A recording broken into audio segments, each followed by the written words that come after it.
Eso pensaron todos, menos los dirigidos por Freddy Ternero. Hasta ese momento, muchos confiaban más en la altura de la ciudad cusqueña que en el buen juego que podía ofrecer el equipo de Cienciano.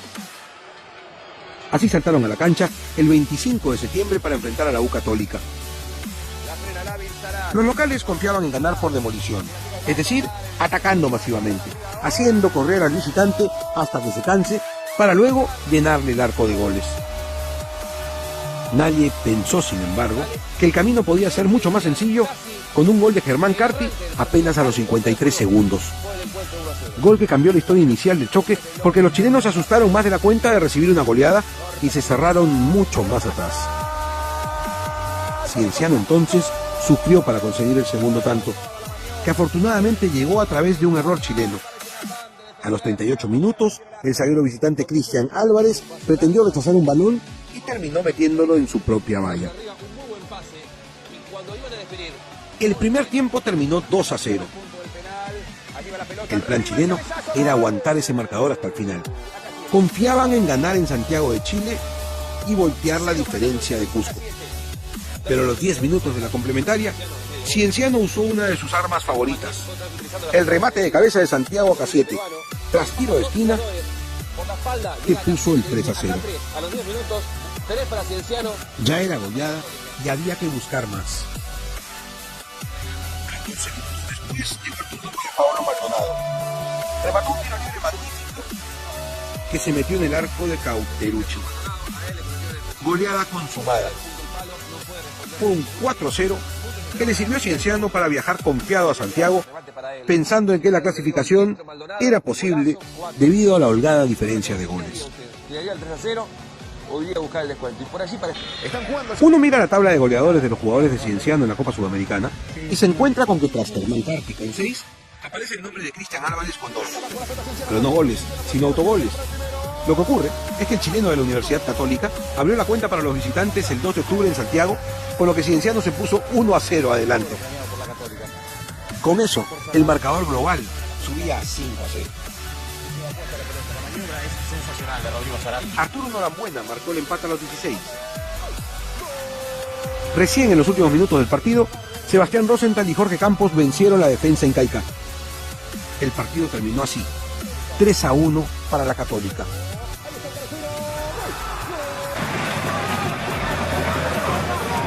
Eran ya los cuartos de final, y al frente estaba el histórico Santos de Brasil.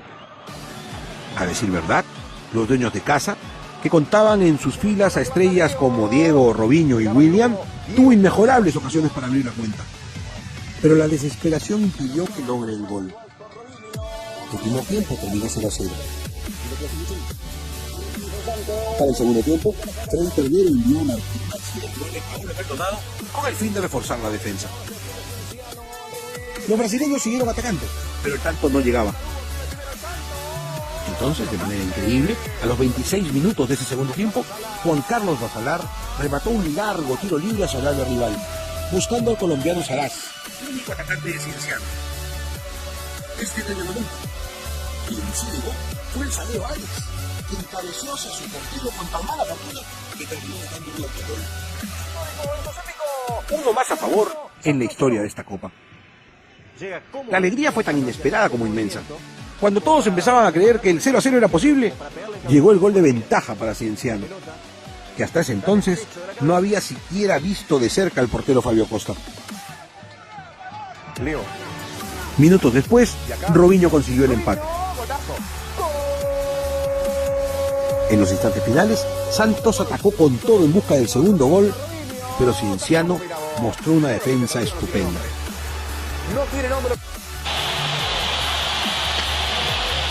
Ahora tocaba el partido con los brasileños en tierra cusqueña. Y aunque se sabía que era difícil porque al frente había un histórico con grandes jugadores, la fe de Cienciano crecía en función a sus buenas actuaciones. Era posible ganarle al Santos. Así que para el 29 de octubre el estadio Garcilaso estuvo totalmente lleno. Ternero planteó un partido ofensivo. Sus aliados eran dos: la altura y el buen juego de los suyos. A los 11 minutos, Germán Carpi inició su noche goleadora metiendo el 1-0, tras rematar de zurda y vencer el arco de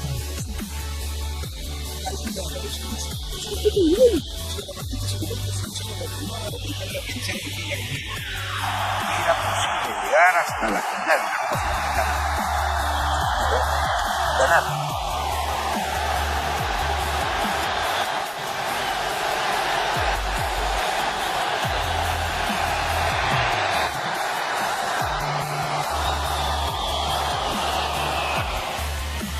Los sueños se interrumpieron rápidamente cuando 2 minutos después, Elano marcó el empate.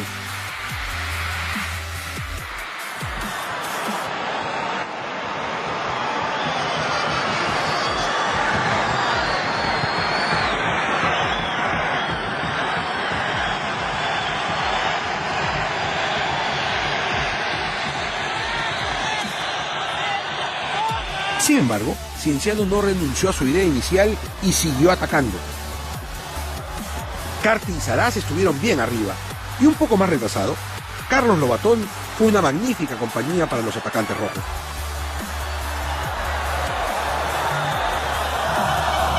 A los 34 minutos, precisamente Lobatón sirvió para Carti. El goleador de cabeza puso el 2-1.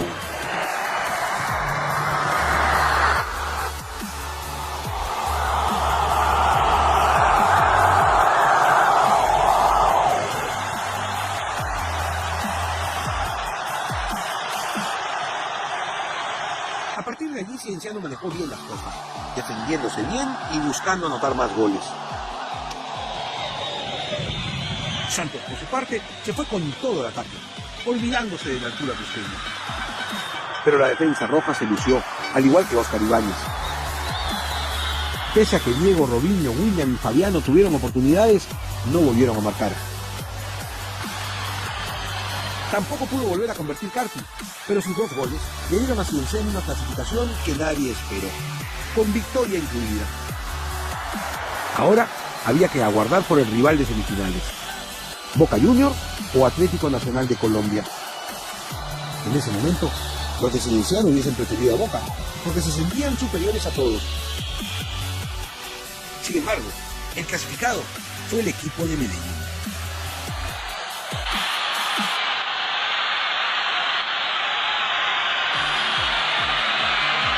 A los 25 minutos, tras un remate de tiro libre de Lugo, casi se produjo la apertura del marcador. Pero ni Carti ni Saraz pudieron convertir. A los 29, sin embargo, un error de Aquivaldo Mosquera, zaguero del Nacional, propició el primer gol del rojo cusqueño. Carti tomó la pelota y de manera incómoda sacó un remate que terminó en el fondo de la portería local. El estadio enmudeció. Antes que termine la primera etapa, Aquivaldo Mosquera y Miguel Llanos fueron expulsados. Para el segundo tiempo, el cuadro local salió más ofensivo y a los 5 minutos logró el gol del empate a través de Velázquez, quien empujó la pelota tras un remate previo de Pereira. Después del empate, Nacional siguió atacando y allí volvió a aparecer el orden de Cienciano para defenderse bien y salir en contragolpe. El empate no era mal negocio. Faltaban solo 10 minutos para acabar el partido. El 1-1 era bien visto por todos los aficionados cusqueños. Sin embargo, entonces, a los 35 minutos del segundo tiempo, Freddy Ternero hizo ingresar a Paolo Maldonado, un jugador de clara vocación ofensiva. Y en 4 minutos después, anotó un magnífico gol, sombreándole la pelota al arquero Velázquez.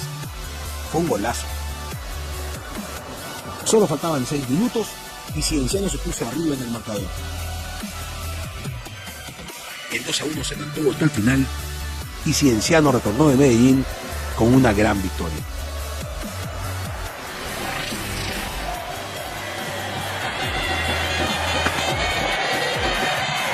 Este resultado, la buena campaña que estaba logrando hasta ese momento y el hecho que el equipo colombiano pusiese algunos suplentes para el partido de vuelta, tal vez fueron las razones para que Cienciano jugase uno de sus partidos más bajos en aquel campeonato sudamericano. Los aficionados que asistieron aquel 4 de diciembre al estadio Garcilaso salieron contentos por la clasificación, pero solo por eso. Parecía que sería una gran fiesta cuando antes del minuto Germán Carti convirtió. Saraz entró el balón y Carti puso el pie para empujarle a la portería de Andrés Aldarriaga. Aquel 1-0 se mantuvo hasta el final. Cienciano no jugó del todo bien, pero era suficiente. Se había logrado un éxito histórico. Por tercera vez, un equipo peruano clasificaba a una final de un torneo organizado por la Confederación Sudamericana de Fútbol. Por primera vez, lo hacía un equipo provinciano del Perú. El rival sería nada menos que el River Plate argentino. El 10 de diciembre, Cienciano jugó probablemente su mejor partido en la Copa Sudamericana. Tenía al frente en la cancha de Núñez de Buenos Aires al equipo de Marcelo Gallardo, Maxi López y el matador Marcelo Salas. River Plate saltó a la cancha en busca de una goleada, teniendo en cuenta que el partido de vuelta se jugaría en cancha de altura. Pero Cienciano jugó a gran nivel. Volvió a mostrar su efectividad a la hora de atacar. A los 26 minutos, Julio García, el conductor ofensivo de aquel Cienciano, sacó un centro que cabeció Santiago Cassiete. La pelota dio en el palo y el rebote lo añadió Juliano Portilla, que puso el 1-0 a favor de la visita. 2 minutos después, sin embargo, Maxi López logró el empate, tras rematar cruzado ante el arco de Oscar Ibáñez. Para el segundo tiempo, River siguió atacando, y Maxi López volvió a anotar, aprovechando el pase de Cudero. Cienciano estaba abajo en el marcador. Era hora de sacar la garra. Y así lo hizo. A los 22 minutos, pero no tenía el tanto del empate. La cancha de Núñez volvió a endurecer.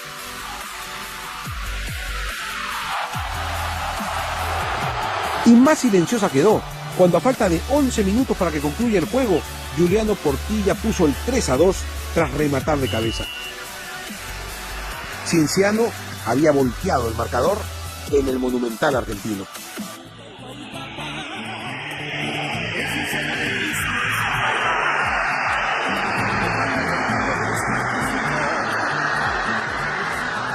Lamentablemente, poco después, y a falta de 5 para el final, el chileno Salas marcó para River Plate. Al final, entonces, fue empate, 3-3.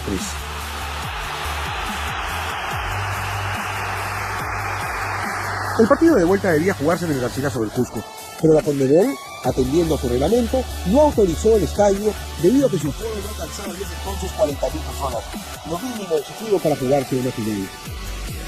Así que todos debieron trasladarse a Arequipa. Los argentinos quedaron más que complacidos con el hecho. Cusco está a 3.600 metros de altura. Arequipa no está solo a 2.300. El partido resultó bastante difícil, teniendo en cuenta que River salió con todo en busca del primer gol, como si estuviese jugando en su casa. A los 22 minutos, un remate de Marcelo Gallardo estuvo a punto de abrir el marcador. Y a los 43, un remate de cabeza de Luis González también llevó peligro a la portería de Ibáñez. Todo se puso peor cuando, apenas a los 6 minutos del segundo tiempo, el árbitro uruguayo Gustavo Méndez expulsó a Juan Carlos La Rosa. River se mostraba mejor con la pelota y Cienciano tenía un jugador menos en el campo.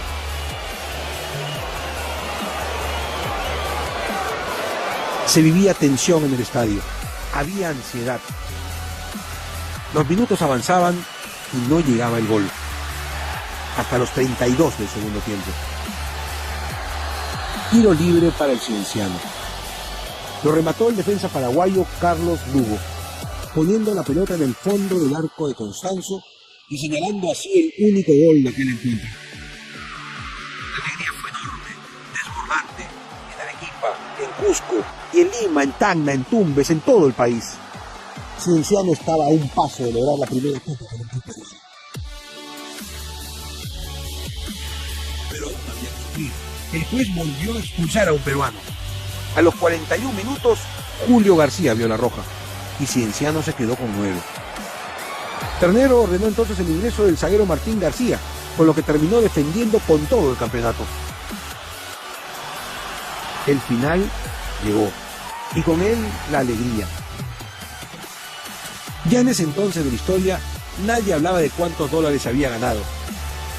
Lo que se había ganado era la gloria. Habían abrazos, alegría, una Copa Sudamericana que sería levantada por manos peruanas, las medallas para los campeones y la vuelta olímpica.